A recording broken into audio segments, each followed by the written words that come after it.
দাদা, এই যে আপনার চা।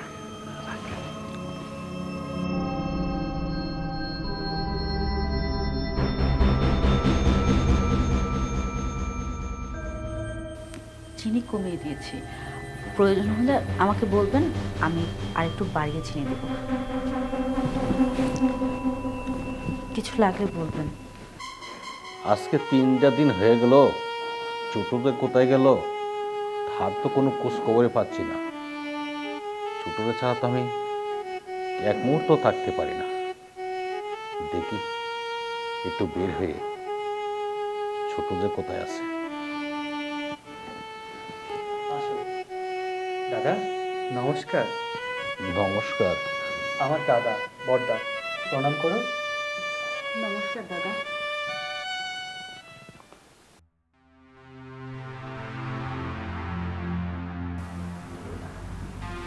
দাদা আমি একটা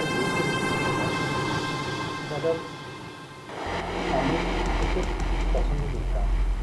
ওকে রেখে মন্দিরে গিয়েছিলাম, পুরোহিত ওখান থেকে বললো তোমাদের এখনই বিবাহ করা উচিত।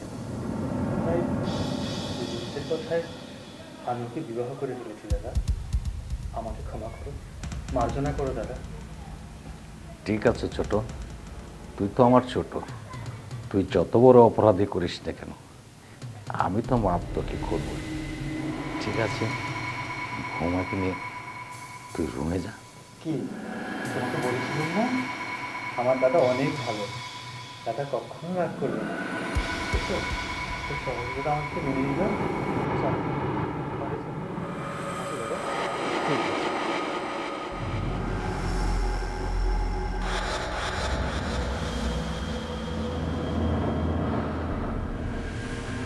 ওরে রাধামোদ, এ লীলা তুমি দেখালি আমাকে।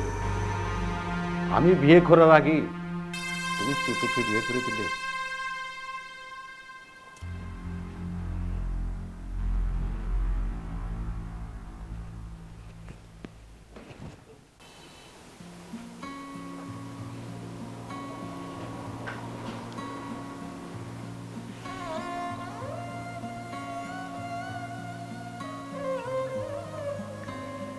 এমন করে শরম পাইলে হবে?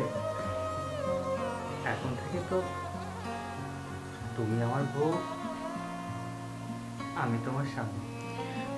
তুমি তো জানোই যে আমার একটু লজ্জা বেশি।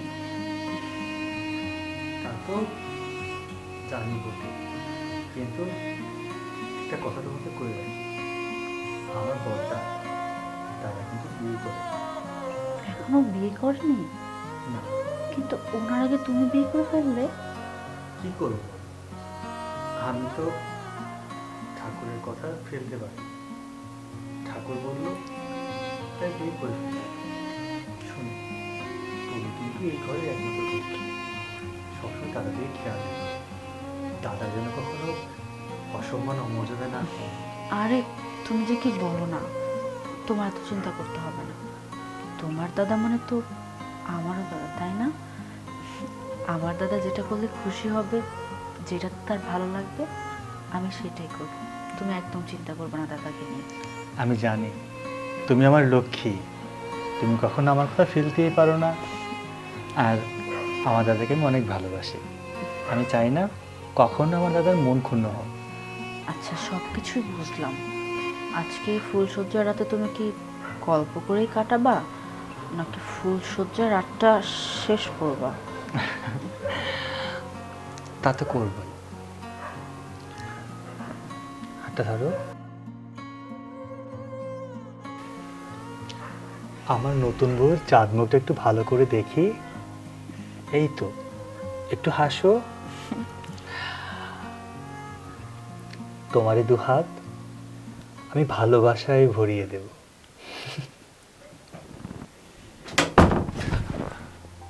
কে কে কে যেন আসলো মনে হলো না? তাই তো মনে হলো, শব্দ হলো দরজার কাছে। আচ্ছা তুমি বসো, আমি দরজা খুলে দেখে আসছি। আমার না একা একা অনেক ভয় করে। আরে এটা আমাদের বাড়ি, কিচ্ছু হবে না, দেখে আসছি। তাড়াতাড়ি আসবে।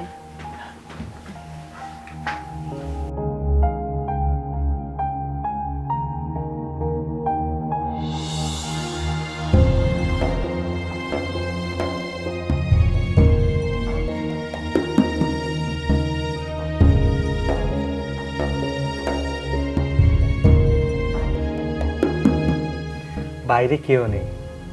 আমার মনে হচ্ছে কি জানো, দাদা চুপি চুপি সে দেখছিল বা শুনছিল। কি বলো? ছি ছি। আরে ওরকম কিছু না, হয়তো ভাবছিল আমি ছোট মানুষ, ঠিকভাবে সব কিছু হ্যান্ডেল করতে পারছে কি না, সেটা তো হতে পারে, তাই না? তারপরও সে তো বড় দাদা, বড় দাদা এভাবে ছোট। ঠিক আছে, আমাদের তো তেমন কেউ নেই। যদি আমার ঠাকুমা থাকতো বা ঠাকুরদা থাকতো, তারা হয়তো অনেক কিছু বুঝিয়ে দিত। দাদা হয়তো ভাবছে আমরা কিছুই বুঝি না, আমরা যে তলে তলে পেকে গেছি সেটা কি বড়দা জানে? আচ্ছা চলো, আমরা তাহলে ফুল সোজাটা শেষ করি। ঠিক আছে। ছোট, ছোট। দাদা আমাকে ডাকছো? হ্যাঁ ছোট, এদিকে আসতো একটু। হ্যাঁ দাদা। বস। বলো। আমি বলছিলাম কি, তোর পিসির বাড়ি দিয়ে সপ্তাহখানে একটু বেড়ায় আসার জন্য। তোর পিসি একজন দিয়ে আমার কাছে খবর পাঠালো, তোর কথা বলে খুব তোর পিসির মনে পড়ছে। কি বলো দাদা, বাড়িতে নতুন বউ, ওকে একা রেখে আমি যাওয়াটা কি ঠিক হবে? তা কথা ছোট ঠিকই বলেছিস, কিন্তু নতুন বউকে নিয়ে ধাওয়াটাও তাদেরকে দেই নাই, আর তারাও বলে নাই ছোট বউয়ের কথা। আমি কি করে তোর পিসির বাড়ি পাঠাই? তুই কি ঘুরে আস, পরবর্তী না হয় তুই তোর বউ নিয়ে যাইস। ঠিক আছে দাদা, তুমি যেহেতু বলছো, তোমার কথা তো ফেলতে পারি না। আমি আজকে বৈকালের দিকেই চলে যাব। আচ্ছা ঠিক আছে, আসার সময় কিন্তু মিষ্টি নিয়ে আসিস। ঠিক আছে দাদা, আমি জানি তুমি কালিদাসপুরের ওই কালিদাস মিষ্টি খুব পছন্দ করো, তোমার জন্য নিয়ে আসবো। ঠিক আছে, যা ছোট। আচ্ছা।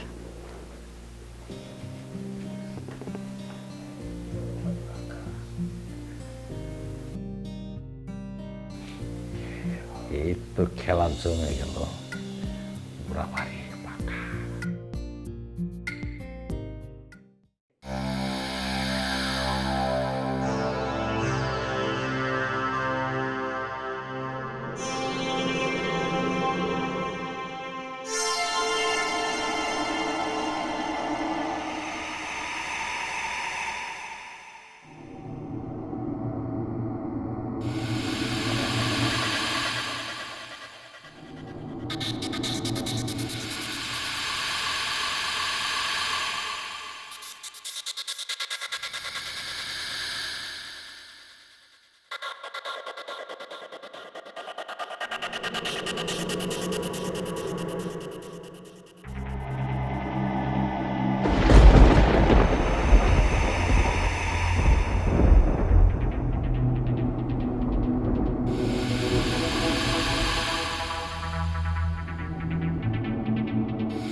দাদাবাবু, আপনার কি কিছু লাগবে? হ্যাঁ ছোট বউ, আমাকে একটু চা খাওয়াতে পারবে? আচ্ছা, দুধ চা না রং চা? চা হলেই হবে। আপনি বসেন, আমি নিয়ে আসছি।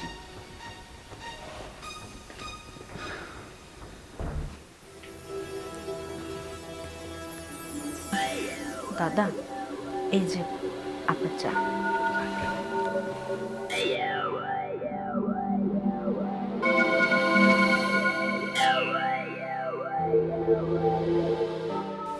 চিনি কমিয়ে দিয়েছি, প্রয়োজন হলে আমাকে বলবেন, আমি আরেকটু বাড়িয়ে চিনি দেব।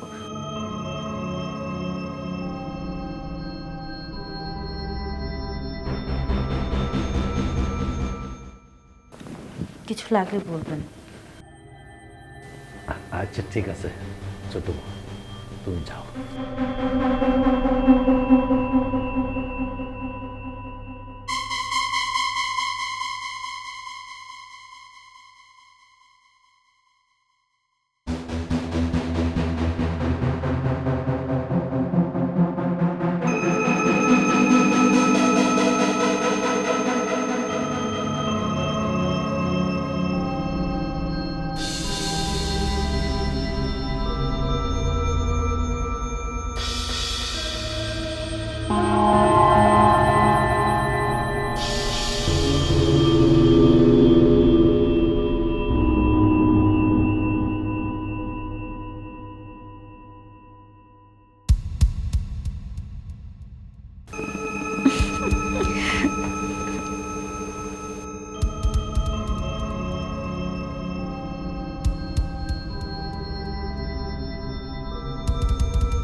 রাধা মদন, রাধা মদন, রাধা মদন, শেষ পর্যন্ত তুমি আমার ছোট বউয়ের হাতে ধরা খাইয়ে দিলে।